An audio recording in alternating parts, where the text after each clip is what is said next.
네, 오늘은 좋으신 추수감사주일 예배로 오늘은 좋으신 하나님이라는 제목으로 말씀을 좀 나누겠습니다. 좋으신 하나님. 우리 하나님은 너무나 좋으신 분이십니다. 옆에 분에게 이야기해 주십시다. 당신의 하나님은 너무나 좋으십니다. 너무나 좋으신 하나님. 그래서 이제 한 해를 마쳐가는 이런 시점에서 또한 다른 것이 아니라 우리의 하나님, 지금에 이르게 하시고 지금에 승리하게 하시고 또 지금의 복을 주시고 또 우리가 아직 맛보지 못한 예비하신 그 은혜의 무한한 세계가 있음을 믿고 하나님께 감사하며 이렇게 예배할 수 있는 것입니다. 자, 오늘 이 말씀 시편 121편은 이 시제가 있습니다. 제목이 성전에 올라가는 노래 이렇게 되어 있지요. 제일 이 121편하고 그 옆에 성전에 올라가는 노래 그렇게 적혀 있죠. 이것이 이제 이 시의 제목입니다. 이 시편이 총 150편인데 이 가운데에서 성전에 올라가는 노래라는 제목을 가진 시가 15편입니다.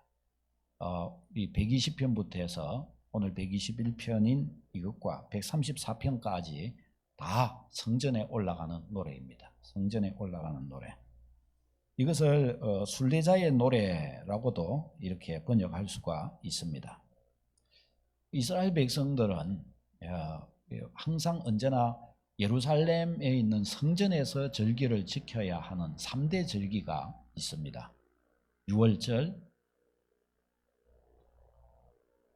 맥추절, 오순절, 그 다음에 초막절, 장막절이라고도 하는 초막절, 이 세 절기입니다. 이 세 절기는 이스라엘 남자는 누구나가 다 예루살렘 성전으로 가서 예배를 드려야 했습니다. 집에서 아무리 멀리 떨어져 있고 저 타국에 있어도 이곳까지 와야 했습니다. 뭐 이때는 지금처럼 비행기나 전철이 있는 게 아니죠. 낙타 타고 걸어서 또 혹은 배 타고 그렇게 가야 합니다. 그러니까 이 절기가 다가오면 이스라엘 백성들은 저 먼 곳에 가까운 데 있는 사람이야 그럴 필요가 없지만 저 먼 곳에 있는 사람들 또 다른 나라에 있는 사람들조차도 이 예루살렘 성전으로 이렇게 나옵니다. 나오는데 어떤 사람은 뭐 일주일이 걸릴 수 있고 뭐 어떤 사람은 한 달이고 어떤 사람은 6개월이 걸릴 수 있는 평생에 어떤 면에서 한 번 갈까 말까 하는 그런 기회를 가지고서 예루살렘 성전을 찾습니다. 그래서 그 여정을 뭐라고 하냐? 순례의 여정이라고 그래요. 이 순례길이에요. 순례길. 그러니까 이 명절이 다가오면서 수많은 사람들이 예루살렘 성전에 하나님께 예배하기 위해서 순례의 길을 이렇게 떠나는 것입니다. 이 순례의 길을 떠나면서 성전을 사모하고 하나님을 사모하고 나아가지요. 그렇게 나아가면서 수많은 일들이 있을 거 아니겠어요? 근데 이 순례객들이 그 길을 나아가면서 하나님을 사모하면서 불렀던 노래, 그게 바로 이 이제 성전에 올라가는 노래입니다. 그래서 이 순례 이 시의 제목이 성전에 올라가는 노래이면서도 또한 순례자의 노래라고 그렇게 그래서 말하게 되는 것입니다. 그러니까 이 시편에는 하나님의 성전에 예배하러 나아가면서 그 먼 길을 걸어가면서 이 순례객들이 묵상했던 하나님, 이 순례객들이 마음으로 신뢰하고 의지하고 기대했던 하나님, 그 하나님이 이 8절 속에는 담겨 있습니다. 우리가 이 본문이 알려주는 하나님을 살펴보면서 추수감사절을 보내는 우리의 마음에 이 말씀을 잘 적용해야 하겠습니다. 자, 먼저 이 말씀에서 순례객들이 묵상했던 하나님은 어떤 분이시냐? 도우시는 하나님이십니다. 도우시는 하나님, 나를 도와주시는 하나님, 내 인생에 도움이 되시는 하나님이십니다. 자, 이 시의 배경을 좀 생각해 보아야 합니다. 이 시는 이스라엘 백성들이 이 바벨론의 포로로 잡혀갔다가 거기에서 포로에서 귀환할 즈음에 지어진 시로 알려져 있습니다. 이스라엘 백성이 포로로 잡혀간 곳이 어디냐? 저기 나오죠. 이스라엘 땅이 저기에 있고 빨간 줄로 이렇게 쫙 여정이 이렇게 되어 있습니다. 저 우르 해놓은 저게 아브라함의 고향 갈대아 우르 땅입니다. 그리고 저 다니엘이라고 표시했던 저곳이 수산성이 있는 곳인데 저곳이 이제 소위 말하면 바벨론 땅입니다. 우르와 다니엘 표시해 놓은 저 동그랗게 되어 있는 저 전체 저 지역들 자체가 다 바벨론 제국 아래에 있는 지역이고, 이스라엘 백성들이 저곳에서 저 지역까지, 다니엘이라고 표시해 놓은 저 지역까지 포로로 잡혀간 겁니다. 그러면 여기에서 포로로 잡혀간 저 지역까지 거리가 대략 어느 만큼 되느냐? 대략 1600km쯤 됩니다. 1600km 하면은 어느 정도 거리일까요? 부산에서 서울까지 거리가 얼마나 되죠? 대략 뭐 조금 많이 잡아서 450km쯤 됩니다. 그럼 거기에서 어떻게 계산을 해야 됩니까? 4, 4, 16 4배쯤 됩니다. 그 거리에 4배쯤 되는 거예요. 그러니까 또 저 여정에 저렇게 붙들려 가게 되니까 수많은 사람들이 잡혀가잖아요. 하루에 20km씩 간다고 해도 20km 80일입니까? 20km 28, 16, 80일을 가야 돼요. 그런데 매일 20km씩 못 가잖아요. 노약자도 있고 힘들잖아요. 그럼 가다가 쉬었다가 해야 된단 말이죠. 이렇게 되면 거의 뭐 5개월에서 6개월이 걸리는 거예요. 저 길을 포로로 잡혀가는데 5개월에서 6개월이 걸립니다. 이스라엘 백성들이 저 바벨론 포로로 잡혀가서 몇 년을 포로 생활을 했느냐? 약 70년 포로 생활을 했습니다. 70년 포로 생활을 했다고 하면요, 어떨까요? 포로로 잡혀갈 때 예를 들어 청년쯤 되었다고 한다면 70년 포로 생활을 마칠 즈음에는 그들이 죽었든지 아니면 그들의 4대 손까지 봤을 정도의 시간이 됩니다.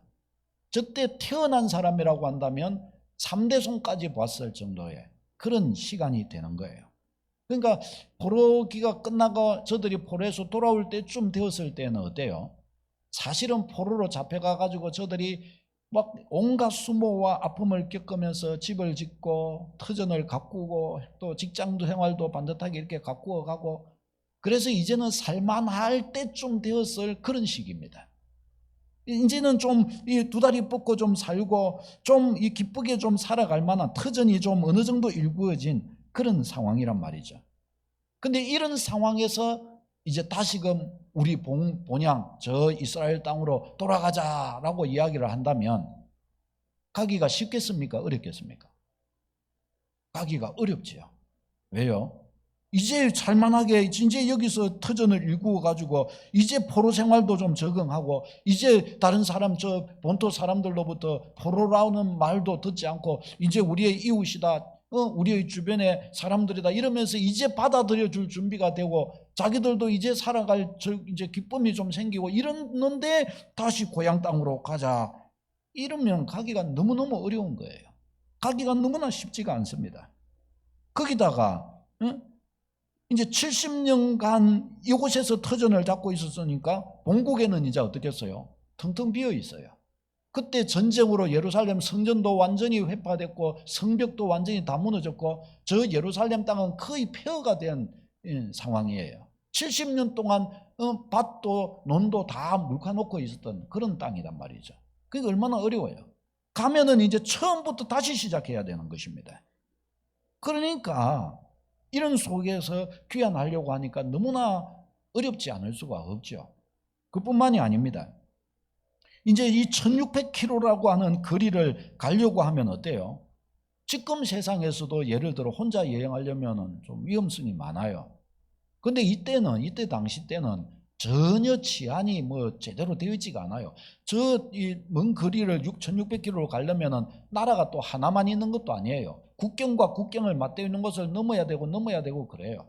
그 사이에 어떤 누가 있을지, 어떤 맹수들이 있어서 자기들을 위험스럽게 할지, 어떤 강도가 있을지 알 수가 없는 것입니다. 어떤 질병이 도사리고 있는지 알 수가 없어요.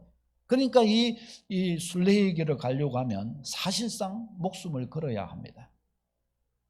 무엇을 기대하고 목숨을 걸고 이렇게 가는 것일까요? 그러니까 예루살렘에 또 도착하기만 하면 또 다 되는 것도 아닙니다. 도착하면은 누가 뭐 밥을 지어놓고 기다릴까요? 누가 집을 지어놓고 이제 당신은 여기 와서 사시오 뭐 그렇게 할까요? 아무것도 없습니다. 70년 동안 폐허가 된 곳이기 때문에 자기들이 가가지고 밭도 일구어야 되고 자기들이 가서 집도 다시 지어야 합니다. 다시 터전을 일구어서 살아야 되고, 또 저곳에 가면 또 주변에 또 다른 족속들이 있어요. 계속 침략해 들어오고 계속 약탈하고 이런단 말이죠. 그것을 어떻게 방비할 수 있을까요? 이 지금 상황이 그런 속에 있는 거예요.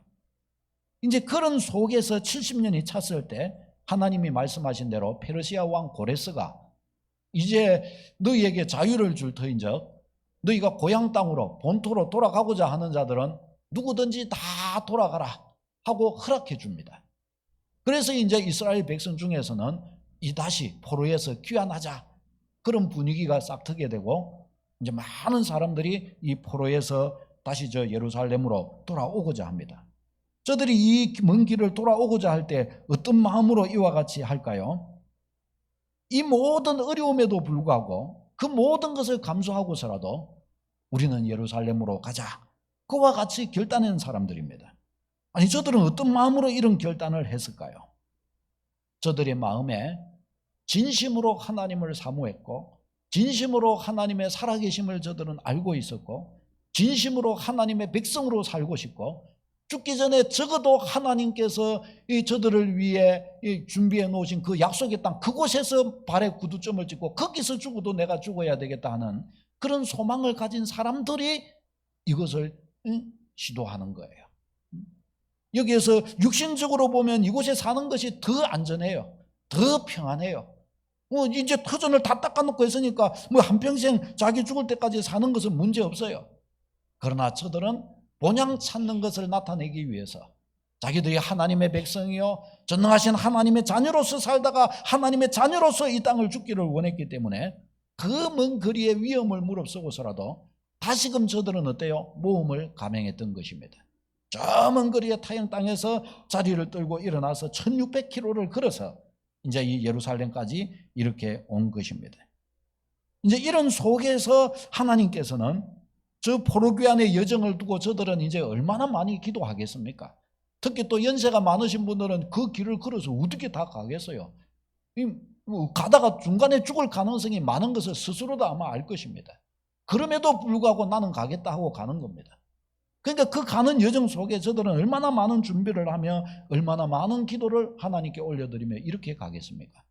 그러니까 하나님께서 그런 여정 속에 있는 저들을 향하여 누군가의 마음에 영감을 불어넣어 주시고 이 시편을 기록하게 하셨던 것입니다. 그리고 이 시편을 기록해 주시면서 여기에는 어떤 하나님이신가, 저들이 기대하고 사모해야 할 하나님이 어떤 분이신가를 가르쳐 주거든요. 저 순례의 긴 여정 동안 하나님을 향한 어떤 소망과 믿음으로 가야 될지를 여기서 알려주신 겁니다.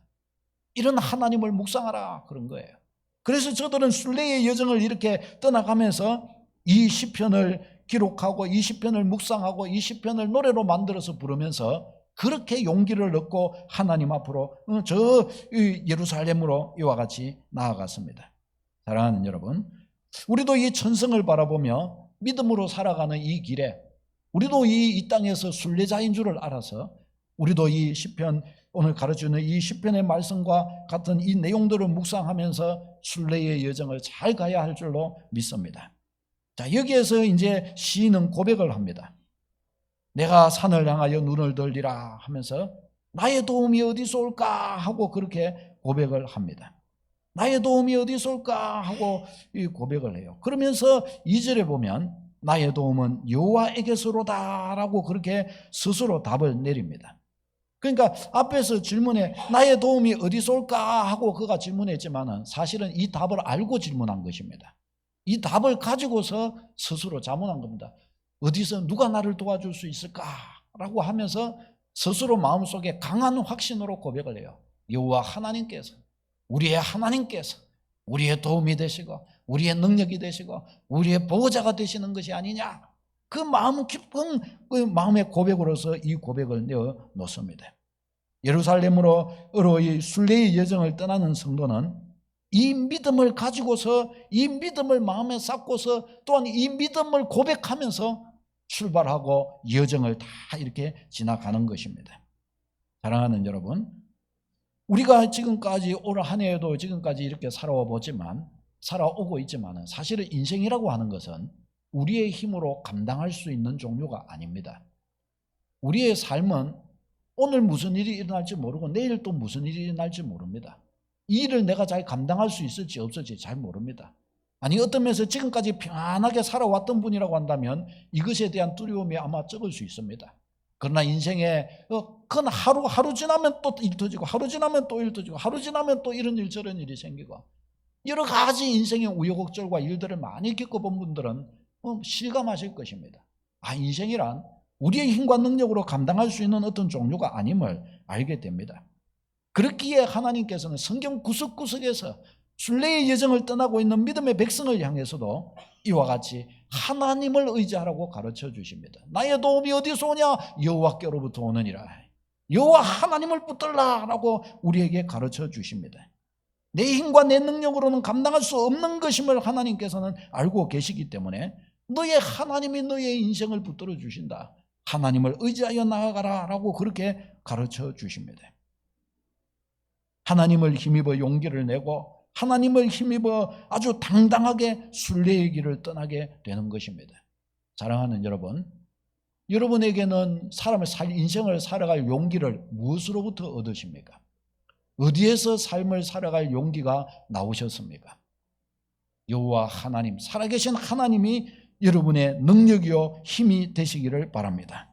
이제부터는 더욱더 여러분의 삶의 일거수일투족, 여러분의 인생에 일어난 그 모든 크고 작은 일들 하나하나까지도 하나님 의지하는 법을 터득하시기를 바랍니다. 하나님을 의지하여 나아가시기를 바랍니다. 하나님께서 여러분의 그늘이 되어주셔서 참으로 여러분을 도우시는 하나님으로 나타나시는 것을 보게 될 것입니다. 여러분, 참으로 하나님은 우리를 도와주시는 분이시라고 오늘 본문은 분명히 우리에게 가르쳐 주십니다. 자, 그러면 여호와 하나님이 누구시기에 우리를 도와주실까요? 또 여호와 하나님이 누구시기에, 어떤 분이시기에 우리를 도와주실 수가 있으실까요? 오늘 본문은 가르쳐 줍니다. 여호와 하나님은 천지를 지으신 분이시다라고 가르쳐 주십니다. 천지를 지으신 분이시라는 거예요. 우리도 그 천지 안에 속합니다. 그러니까 우리도 하나님 그분이 지으신 사람들입니다. 여러분 한 분 한 분들을 하나님께서 지으셨습니다. 그러니까 어떻게 해요? 도와주실 능력도 있으십니다. 믿으시기를 축복합니다. 하나님이 우리를 지으셨기 때문에 우리를 다스리기도 하시고 우리를 참으로 도와줄 능력도 하나님 그분이 가지고 계십니다. 여러분 이 사실을 절대적으로 믿고 하나님의 도움을 구하고 의지하여 서시기를 바랍니다. 하나님을 구하는 자는 절대로 실망하지 않아요. 하나님을 전심으로 구하는 사람은 절대로 낙담하지 않아요. 하나님 그분의 손이 반드시 그를 붙들어 주시고 지켜 주십니다. 지나온 우리의 올 한 해의 이 삶들도 우리가 모르고 있는 그 모든 하나님의 일들도 하나님의 전능하신 손이 붙들어 오셨고 지켜 주셨고 인도해 주셨습니다. 그렇기 때문에 이와 같이 하나님께서는 이 한 해를 마쳐가는 이 시점에 또한 감사의 절기를 주셔서 이제 한 해 마쳐가니 너희 하나님께 감사하라 라고 하나님이 우리에게 말씀하시는 것입니다. 우리는 하나님께 우리의 지나온 살아온 삶을 들어서 하나님 앞에서 셈하고 하나님께 감사할 줄 알아야 하는 것입니다. 여러분 우리가 이렇게 살아오면서 다른 사람을 향하여 뭐 조금의 어떤 이 선한 일을 이렇게 베풀고 했을 때 그가 알아주지 않으면 어떻게 해요? 뭐 알아주기를 원해서 그런 것은 아니지만 알아주지 않으면 괜히 그냥 조금 그냥 좀 낙심이 좀 되는 것도 있지요. 그런 거 있죠, 그렇죠? 그렇죠. 많이 있어요. 그래서 하나님께서도 우리에게 그렇게 말씀하셔요. 너 하나님의 은혜를 헛되이 여기지 마라. 너의 하나님께 감사한 줄 알아라. 너의 하나님이 그냥 너를 이렇게 인도해 오신 것이 아니라 너의 하나님의 열심이, 너의 하나님의 사랑하심이 너를 지금까지 이렇게 인도해 준 거야. 너는 이거 알아야 돼. 너 이거 고백해야 돼. 하나님이 그렇게 말씀하십니다. 저는 과거에 처음 이제 믿음의 길을 걸어오고 이렇게 서오면서 제가 서가는 삶의 자리가 너무나 어떤 면에서 불행하다는 생각을 한 적이 있습니다. 그래서 나는 왜 이렇게 삶의 걸음이 힘들었을까? 제가 처음 예수님을 모시는 그때 말이죠. 그렇게 생각하면서 정말 하나님께서 살아계시다면 내 인생을 이렇게 붙들어 주실까? 의구심을 가지고 그렇다고 한다면 그냥 나는 이거 다 내가 판단할 능력은 없고 믿어봐야 되겠다라고 생각을 했습니다. 그리고 믿음으로 나갔어요. 믿음으로 나가니까 하나님께서 엄청난 많은 은혜를 주시고 이기게 하시고 많은 간증들을 주셨어요. 근데 또 어느 날 시간이 한참 지나가지고 지난 속에서 이런 생각이 들더라고요. 지금 나의 이 모습, 지금 내가 살아가고 있는 이 삶의 환경들, 나를 향하여 이 모든 좋은 것을 주기를 원하시고 나를 사랑하시는 하나님 그분의 최선이 이 정도일까? 이런 생각이 어느새 드는 거예요. 여러분은 어떻게 생각하십니까? 하나님이 여러분을 사랑하시고 여러분을 향한 놀라운 계획을 가지고 계시는데 소위 말하면 지금 나의 이 형편과 나의 이 처지에 여기에 과연 하나님의 그 모든 사랑과 그 모든 은혜가 여기에 다 들어있는 것일까? 여러분 이런 의구심이 듭니까? 안 드십니까? 천지를 지으신 하나님이시고 전능하신 하나님이신데 나의 이 처지 속에 하나님 그분의 모든 배려와 사랑이 다 담겨 있다면 그러면 이 정도는 아닐 건데 이것보다는 훨씬 낫지 않을까? 왜? 그분은 전능하시고 그분은 모든 것을 다 주실 수 있으시잖아요. 그렇다고 한다면 이 정도를 하나님 그분의 최선이요 사랑이 다 들어있다고 말할 수 있을까? 뭔가 좀 의심이 생기는 거예요. 여러분 이것에 대해 답을 내릴 수 있으시겠습니까? 여러분 지금 여러분의 삶에 대하여 하나님의 모든 사랑이 내게 부어져서 그 모든 사랑이 부어진 결과 지금의 나에 이르렀다. 그리고 나는 당당히 말할 수 있다. 지금의 나의 삶 속에는 하나님의 모든 사랑과 모든 은혜가 부어져 있다. 할렐루야. 아유, 고백을 많이 하시네요. 이 고백을 과연 할 수 있으십니까, 여러분? 진심으로 말이죠.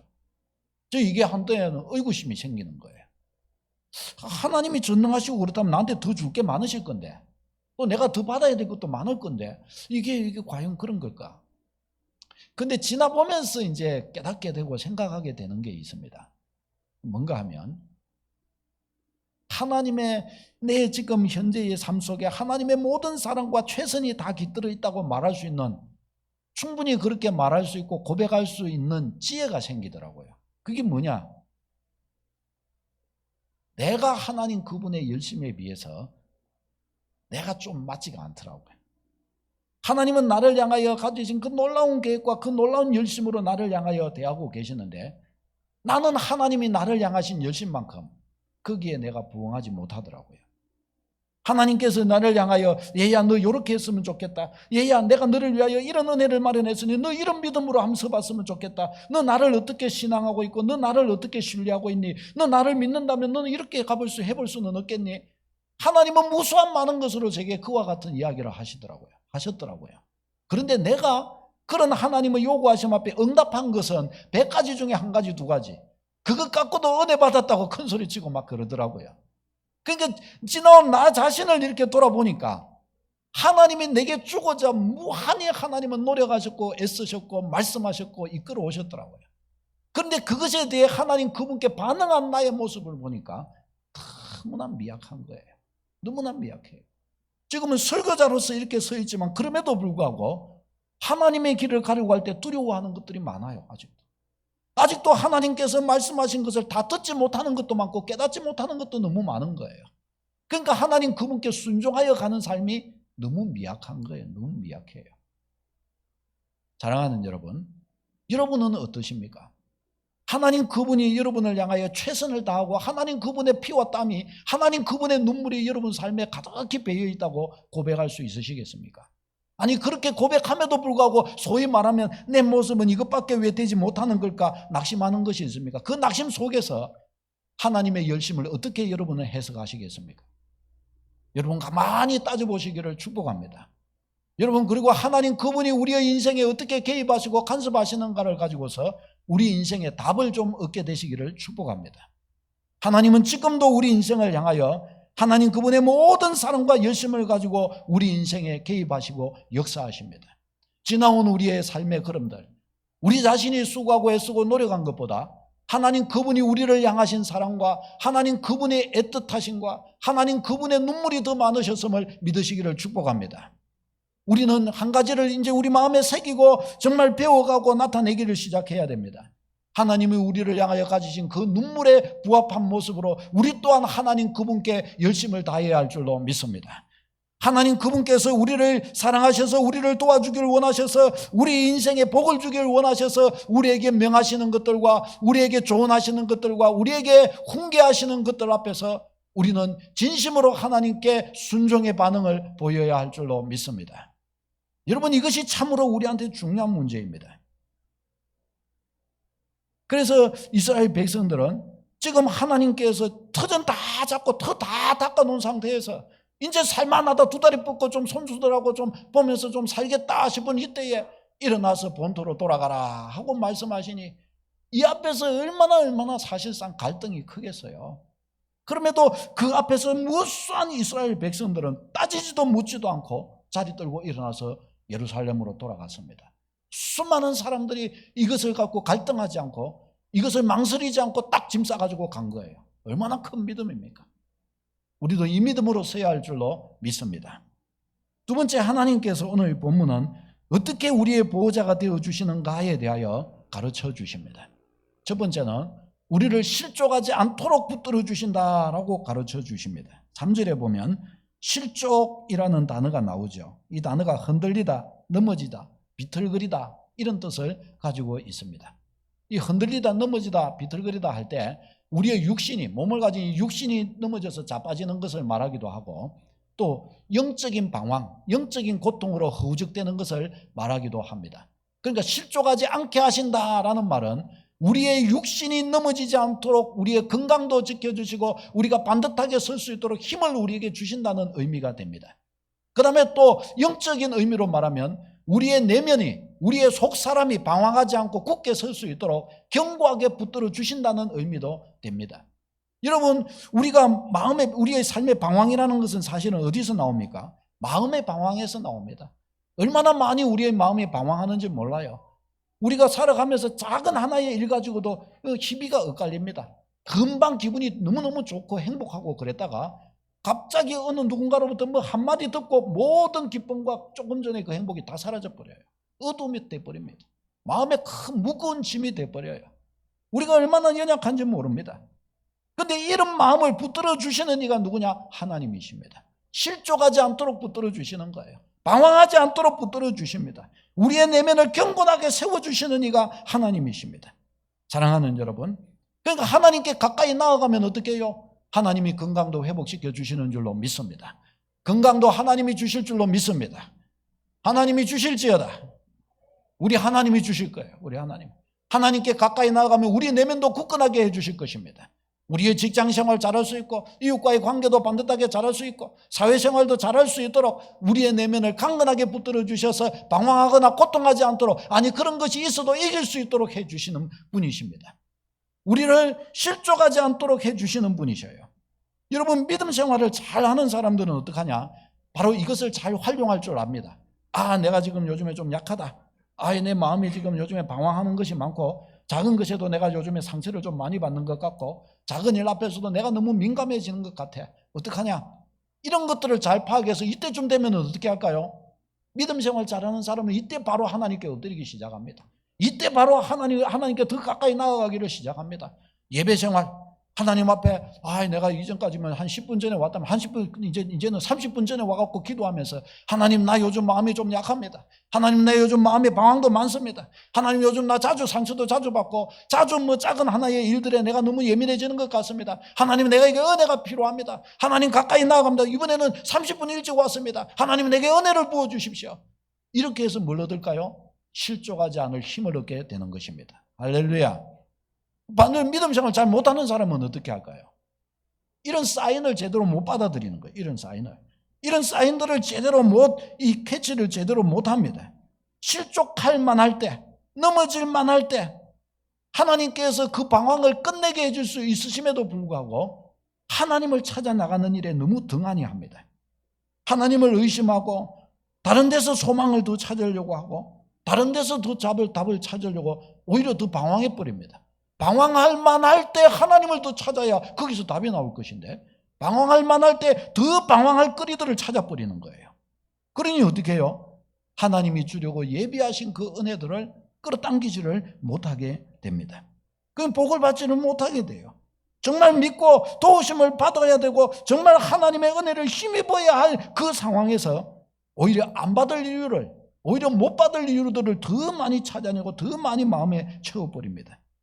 그래서 작은 근거만 있어도 하나님을 의심하고 하나님을 의심하면서 다른 사람한테 더 의심을 더 전파해버립니다. 내가 이랬는데 말이야. 이랬는데 나한테 의심이 다가왔어. 이랬는데 근데 내 이 의심을 이렇게 뒤하고 저리저리 해가지고 난 믿음의 사람인데 이 의심을 쫓아내버렸어. 이렇게 말해야 되는데 의심이 찾아왔는데 옆에 사람이 그렇지 이야기를 해주면 그래 하나님 믿을 게 못 되는 것 같아 이러면서 더 의심을 같이 쌓아버리는 거예요. 그리고 더 쌓고 더 쌓아서 하나님부터 더 멀어질 이유들을 만들어버리게 됩니다. 그러니까 어떻게 해요? 그에게는 답이 안 되고 있는 속에서 더 답이 안 되는 자리로 그는 가버리게 됩니다. 그러니까 어떻게 해요? 진짜 하나님의 도우심과 은혜가 필요한 그 자리, 하나님의 도와주시려고 하는 바로 그 자리에서 그걸 차버리는 거예요. 자꾸 차버리는 거예요. 그러니까 어떻게 해요? 은혜 받고 간증 얻을 그 자리를 놓쳐버리게 되는 것입니다. 여러분 이것은 특별한 어떤 다른 몇몇 믿음 없는 몇몇 사람에게 일어나는 일이 아니에요. 크다하게 많은 상황 속에서 우리가 그와 같이 신앙생활을 합니다. 우리가 그와 같은 모습으로 나아갑니다. 사랑하는 여러분, 우리의 믿음을 주님 앞에서 온전하게 쌓는 축복이 있기를 바랍니다. 우리가 방황하려고 하는 순간에 우리가 참으로 이 실족할 만한 환경들이 다가오는 그런 순간에 하나님을 믿을 이유를 찾고 하나님을 신뢰해야 할 이유를 바로 그곳에서 발견하게 되시기를 바랍니다.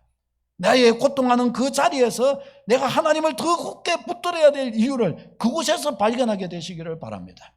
믿음의 사람은, 은혜 받는 사람은 거기에서 그런 은혜의 이유를 찾아요.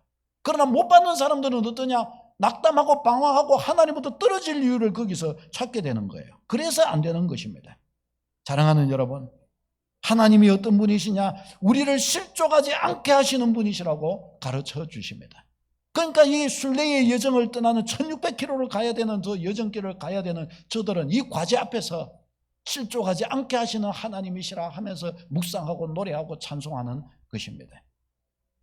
여러분 우리가 이 계절이 지나고 할 때 몸이 허해지고 이러면은 보약 찾아 먹으려고 그렇게 하잖아요. 영의 보약을 이렇게 찾는 것이에요. 실족하지 않게 하시는 하나님 묵상하면서 그분 앞에 엎드린 것입니다. 자, 그 다음에 두 번째가 하나님은 항상 지켜주시는 것을 통해 우리를 도우시는 것을 가르쳐 줍니다. 4절에 보면 하나님은 졸지도 않고 주무시지도 않는다고 가르쳐 줍니다. 왜 하나님은 졸지도 주무시지도 않으시는 것일까요? 오늘 우리의 예배를 받으시려면 어젯밤에 좀 주무셨다가 오늘 우리의 예배를 받으셔야 되는 거 아닙니까? 왜 하나님은 졸지도 주무시지도 않는다고 말씀하실까요?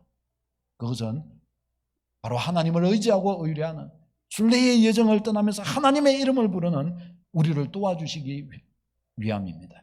우리를 도와주시고 우리를 살펴주시기 위해서 졸지도 주무시지도 않는다라고 그렇게 가르쳐 주십니다. 그러니까 하나님은 우리를 어떻게 지켜주시는가? 24시간 지켜주시는 거예요. 24시간 우리를 향하여 주시하고 보고 계시며 한순간도 우리에게서 눈을 떼지 않으십니다. 100% 완벽하게 우리를 지키시는 하나님이십니다. 하나님께서 이와 같이 지켜주시니까 어떻게 해요? 믿는 자는 안전한 거예요. 믿는 자는. 이걸 신뢰하는 이런 하나님을 모신 자는 너무너무 안전하고 너무너무 행복하고 너무너무 안식할 수 있는 것입니다. 그래서 6절 말씀에 보면 고백해요. 낮에 해도 밤에 달도 해치 못하리라. 낮에 해도 밤에 달도. 낮에 해할 수 있는 존재, 낮에 해라고 할 때는 소위 말하면 낮에 우리를 해할 수 있는 모든 존재를 말할 수 있습니다. 밤의 달이라고 한 것은 밤에 우리를 해할 수 있는 모든 존재를 말한다고 볼 수 있습니다. 낮에도 밤에도 하나님이 불꽃 같은 눈으로 100% 우리를 지키시기 때문에 낮과 밤 그 어느 순간에도 우리를 해할 수 있는 존재가 없다는 것입니다. 바로 그 고백을 하는 것입니다. 이것이 여러분의 고백이 되기를 바라고 이것이 우리가 취해야 되고 우리가 누려야 될 하나님의 은혜인 줄로 믿습니다. 우리 하나님은 그런 분이십니다. 그러니까 어느 누구도 무엇으로도 하나님 백성을 해할 수 없습니다. 그러니까 이것을 아는 사람은 어떻게 해요? 결사적으로 여호와 하나님을 의지합니다.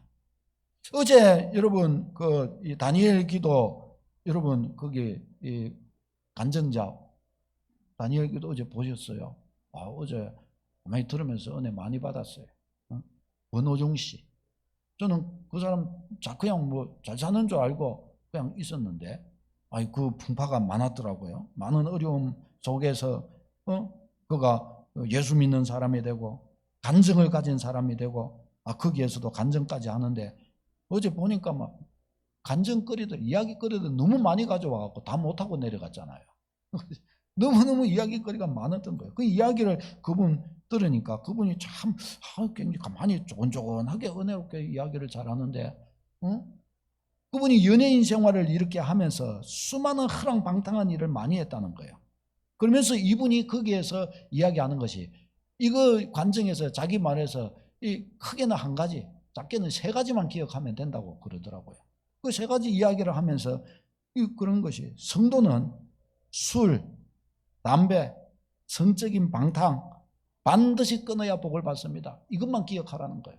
다시 봅시다. 술, 담배, 성적 방탕, 이걸 끊어야 복을 받습니다. 다시 봅시다. 이걸 끊어야 복을 받습니다. 그 권호중 씨가 이야기를 하더라고요. 그 이야기를 이렇게 쭉 간증을 들어가다 보니까 이분의 방탕했던 근본적 이유는 술 때문이었다는 거예요. 이분은. 자기는 그러더라고요. 난 술 때문에 망한 사람입니다. 그러니까 절대적으로 술을 끊어야 된다는 거예요. 그래서 목사님들이 그거 강조를 안 하는 것이, 성도들을 너무 생각해서 그러시는데 그 강조를 좀 해주기를 바란다는 이야기를 하더라고요. 여러분에게 반드시 이야기를, 천국 갔을 때 임 목사는 이야기했다고 반드시 여러분이 해야 돼요. 술을 끊어야 복을 받을 줄로 믿습니다. 술 먹어가지고 복 받을 생각하지 말아야 될 줄로 믿습니다.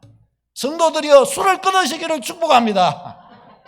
옆에 분에게 이야기해 주십시오. 술을 끊어야 됩니다. 전도회여, 술을 끊을지어다. 성도여, 술을 끊을지어다. 집사님이여, 성도여, 권사님이여, 장로님이여, 술을 끊을지어다. 목사님도 들어야 돼. 목사여, 술을 끊을지어다. 술을 끊어야 되는, 술을 끊어야 되는 거예요. 술이 만 가지 죄의 근본이라는 거예요. 만 가지 죄. 술을 통제를 못하는 거예요. 통제를 못해. 술 먹는 분위기 치고 은혜로운 분위기가 없어요. 술 먹는 분위기 치고. 이 권호중 씨가 어제 그러더라고요. 권호중 씨가 자기는 술 때문에 망했다고 그러더라고요. 자기는요, 하나님께서 수도 없이 사인을 주셨대요. 그런데 이걸 간증하러도, 그때도 다니면서도 간증하러 갔다가 와가지고 술판 한 판 버리고 그렇게 했대요. 그러니까 하나님께서 내적인 사인을, 이거 위험수위다, 오중아 위험수위다 하면서 간증을 사인을 많이 주셨대요. 그런데 어떻게 그걸 자꾸 거부했대요. 거부하자 아내에게서 증상이 나타나고, 거부하자 아들에게서 증상이 나타나고, 아내가 거의 죽음의 위기까지 가고, 아들이 그와 같이 되고, 그러면서 자기는 자꾸 막 그 위험수위 있잖아요. 거기를 자꾸 막 내적으로 왔다 갔다 했다는 거예요. 참된 안식을 마음에 누리지 못하고 그랬다는 거예요. 그 길을 막 권호중 씨가 쫙 이렇게 가면서 얼마나 고통하면서, 그러면서도 자기 속에는 그랬다고. 참 내 이걸 좀 적었는데, 자기는 그러면서도 하나님이 주실 수도 없이 사인을 주셨는데도 그것을 거절하다가 하나님의 채찍을 많이 맞고 결국 하나님 앞에 이제 거꾸러졌다고 그렇게 고백을 하더라고요. 그러면서 하는 말이, 이전에는 이 정도야 괜찮겠지, 저 정도야 괜찮겠지, 스스로 이것을 가지고 위안을 했답니다. 그러면서 참 제가 그분의 이 이야기를 하면서 중요한 제가 이 지혜를 얻었는데, 그분이 뭐라고 하는가 하면, 그렇게 자기가 하면서 자기 안에서 자기 죄에 대하여 위안이 되는 하나님을 자기 안에서 만들었대요. 이 말이 쏙 들어오더라고요. 자기 안에서 자기가 행하는 그 불신앙적인 행동과 생활과 이것에 위안이 되고 그것을 맞춰줄 수 있는 하나님을 만들었다는 거예요. 물론요, 성경 구절을 동원해가지고, 성경 구절을 동원해가지고 자기가 그렇게 사는 것에 합당한 신앙과 하나님을 자기가 만들었대요. 그것이 우상인 줄 모르고. 여러분, 이 말 굉장한 말 아니에요? 우리가 얼마나 우리 자신에게 위안이 되는 하나님을 만듭니까? 성경 그대로를 믿지 않고 성경 그대로의 신앙으로 나아가지 않고. 이것이 바로 우리로 하여금 하나님의 은혜를 받아내지 못하게 만드는 것입니다. 이것이 우리로 하여금 하나님의 은혜 안에 거하지 못하고 그냥 위안만 받고, 내가 만든 하나님으로 위안을 받고 내가 만든 우상에게 종노릇하게 되고 마는 것입니다. 사랑하는 여러분, 우리는 성경 그대로인 하나님으로 믿게 되는 축복이 있기를 바랍니다. 성경이 책망하는 것으로 책망을 받고, 성경이 칭찬하는 것으로 칭찬을 받고, 성경이 명령하는 것으로 그 명령을 받아 순종할 줄 알게 되시기를 축복합니다. 성경은 하나님은 우리에게 그렇게 가르쳐 주십니다. 고린도전서 10장 13절 같이 읽겠습니다. 시작. 사람이 감당할 시험 밖에는 너희가 당한 것이 없나니 오직 하나님은 미쁘사 너희가 감당하지 못할 시험 당함을 허락하지 아니하시고 시험 당할 즈음에 또한 피할 길을 내사 너희로 능히 감당하게 하시느니라. 아멘.